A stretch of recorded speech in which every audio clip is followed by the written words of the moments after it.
Good evening to you. I'm Lisa Broom with the CBC Evening News. It will take $2 million to fix the sewage problems along the south coast of the island, but the money is in hand, solutions have been identified, and some have already been put in place. This was the assurance from several government officials during a press conference at the Hilton Barbados this morning. The problems on the south coast of the island started in early November, according to General Manager of the Barbados Water Authority, Dr. John Mwanza, when an effluent pump at the south coast sewage plant failed, causing the system to back up and eventually overflow. Then came the deluge of rain on November 29th, which forced the opening of the sluice gate, and a system already under pressure got worse. But Dr. Mwanza says solutions, including new equipment to fix the broken pump, are on the way. We have ordered additional equipment to replace the equipment that needs replacing, including the effluent pumps.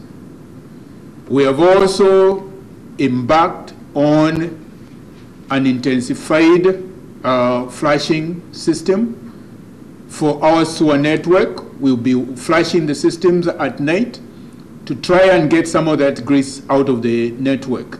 There have also been challenges with the diffusion pumps located underwater, where the waste is eventually disposed of. We actually have divers working on the diffusers to clean the existing diffusers, and then once we get the new diffusers, which should be coming in January, the dysfunctional diffusers will be replaced by new ones. Flushing the sewage network, which connects the customer to the treatment plant, will also be revisited. The program that we have structured is a systematic one. It starts from the areas of the greatest concerns, as happened within the recent overflows of the manholes, and it will be continuing, because we are not and we cannot live in a knee-jerk reaction, and we have to assure Barbadians that we are doing all to make sure that such a scenario never occurs again.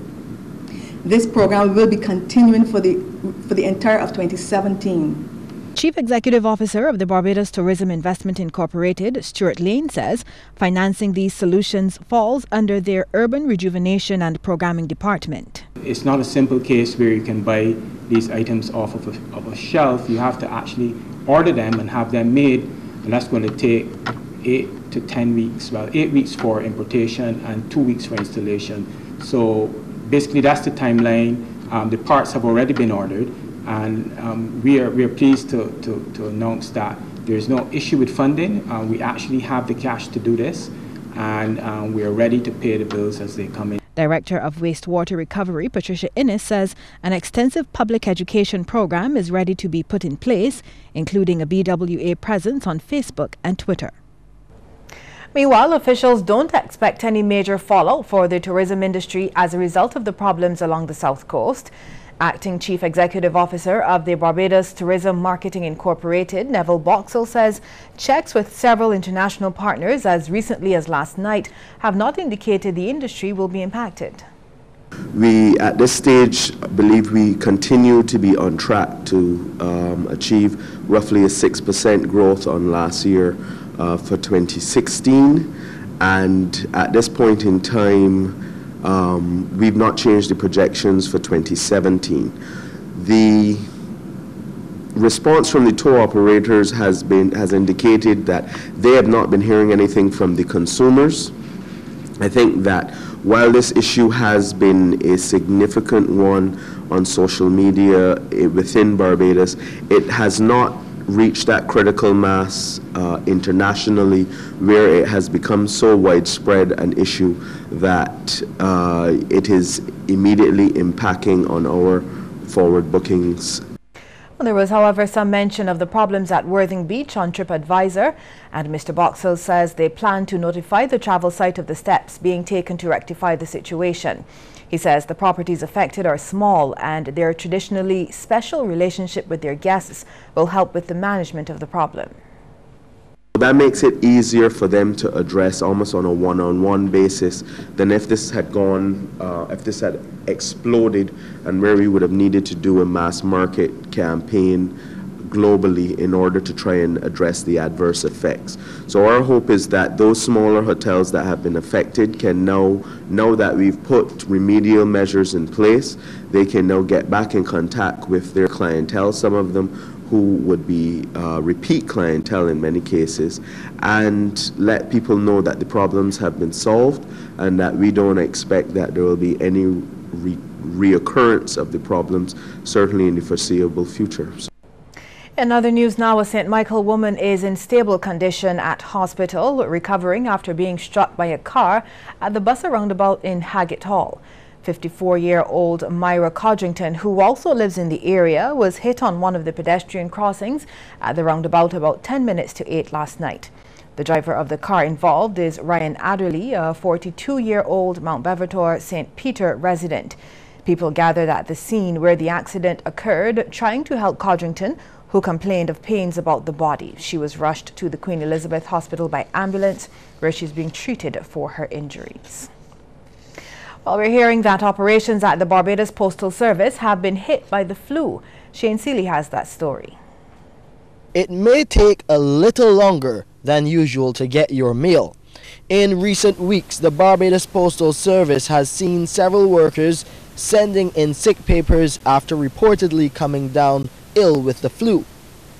Postmaster General Margaret Ashby tells CBC News the flu has hit all departments, taking down administrative staff and many postmen and women.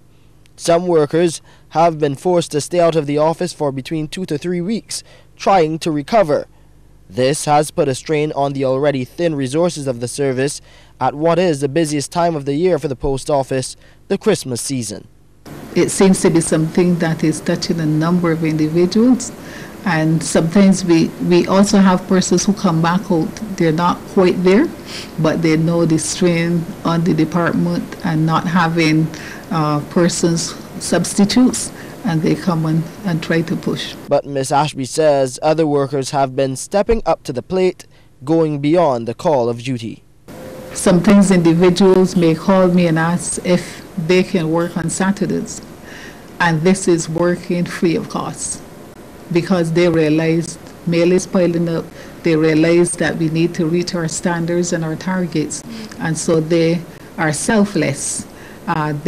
They will come in and assist us. The Postmaster General is assuring the public that it is business as usual, as every effort is being made to meet the demands of its customers. Shane Seeley. And we'll be back with more news after this break.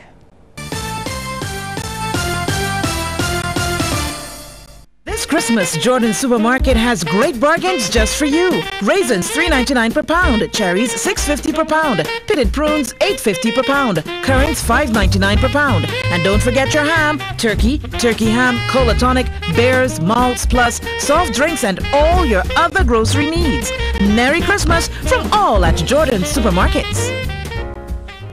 By popular demand, Barbados Lumber Company will be repeating its 20% off store-wide sale this Friday and Saturday, and on Sunday from 10 a.m. to 2 p.m. at Waterford and 3 p.m. to 7 p.m. at Spitestown. Follow the crowd and get 20% discount on a wide range of lumber, plywood, paints, curtains, linens, and many more items. Have yourself a Merry Christmas with 20% discount from Barbados Lumber Company this Friday, Saturday, and Sunday. Terms strictly cash. This offer does not apply to cement and already reduced items.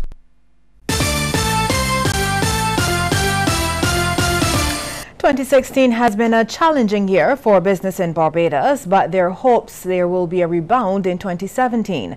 This from Commerce Minister Donville Innes. He was speaking during this year's Caroling on the Green concert at Wanstead Ridge Park. Minister Innes says businesses of all sizes have been challenged with issues including finance costs and a market that is not expanding rapidly. However, he's hopeful about 2017. I'm very optimistic about 2017, but not complacent. It's not going to turn around to the point we want it to unless we are all committed, public, private, and the trade unions, to making it happen. And not just commitment in terms of words, but in terms of action. Minister Innes also made reference to some of the changes government will have to make. From the government perspective, I think that we have to continue to work assiduously on reducing the level of bureaucracy, becoming more customer focused from the government side, being more respectful of private enterprise. Of course, it cuts both ways. Getting much of the projects that we've talked about going off of people's desks and actually get physically things happening. You know, the country needs to feel excited, motivated, stimulated. Blankets, chairs, drinks and food filled the space at the 3Ws Park. With Christmas music smoothly playing in the background, it was a relaxed setting for the adults and an exciting one for the children. Mr. Innes is pleased with the growth of the event, which is now in its 7th year. Emphasizing that Christmas is not just about spending money, Minister Innes says Barbadians must find time to embrace the Christmas spirit. Tristan Ward, CBC News. Well, 2 more daughters of the soil have been added to the island's growing list of centenarians. Gwyneth Sandiford and Ari Young celebrated their birthdays today with family, friends, members of Parliament and Governor-General Sir Elliot Belgrave. Ms. Sandiford had her celebration at the St. Leonard's Anglican Church, and she told the media she's happy to join the 100 Club. I'm very pleased and thank God that I live to see this age. Not only me, but my children, grandchildren, and great-grands. And a sprightly Miss Young had the company of Health Minister John Boyce along with family and well-wishers. She thanked God for her longevity. I am so grateful and thankful to the great God that He had landed me here for this vacation. I'm 100 years old today, and I have raised 6 children. It's about 11 great-grands, grands and great-grands, and friends I have helped at my church. Happy birthday to these beautiful ladies. Well, experts on the Caribbean fisheries industry are reporting slow but steady progress as they push for model legislation to be adopted that could make Caribbean fish and seafood safer and more profitable. With new rules and policies, they say the region stands to grow the trade in fish and seafood, estimated to be worth $315 million a year. Officials from across the region wrapped up 2 days of talks at the Accra Beach Hotel this week on how to introduce region-wide standards for safe seafood. The executive director of the Belize-based Caribbean Regional Fisheries Mechanism, Milton Houghton, says the proposed model legislation has to be reviewed and another round of consultations held with stakeholders, policymakers and a legal team before it can be finalized. And while not offering a timeline for the implementation of the legislation, he stressed that improved standards and systems for seafood and fisheries are critical to the region, that is, socially and economically. This is a big deal, but it is an important subject. It is an area that we, if we are able to put in place the requirements to strengthen and improve our systems and regime for SPS in fisheries, that we will reap benefits. We will reap good economic benefits when we have a stronger system that will assure not just the safety but the quality of the products that we are producing and that we want. Well, the British legal consultant on the project, Chris Headley, says the greatest challenge in drafting the legislation is making it nimble enough to adapt to rules and regulations which are frequently changing in the European Union. He cautioned that the United Kingdom, in light of Brexit, may soon be introducing its own standards as well. It's about just trying to identify what things change all the time and trying to make sure there's a flexible methodology, as it were, for updating those and making sure that we make it as user-friendly as possible for the governments that need to implement these rules. Under the EU project, experts have been working to close the gaps in laws and standards across the region's fishing industry. Well, Barbadian rap lovers will get an opportunity to see a rising rap star and Billboard artist perform here tomorrow. Brooklyn rapper Young M.A. takes to the stage at Pirates Cove on Bay Street. Promoter Stunna Paris, who has brought in several big-name acts out of the U.S., says people are anxious to see Young M.A. on stage. She's hot right now in New York, yeah, really all over the world. A lot of people in Barbados do know her, but they think she has one song, but she has a lot of songs. So people have been reading up on her, and now they're starting to know there's more songs, and the radio have all the songs now, so they're playing all the music now. So they understand that she's not a one-hit wonder. Even though people love that song, but people think she only has one song, but she has a lot of songs. Well, sports news is next with Sean Green. Stay with us.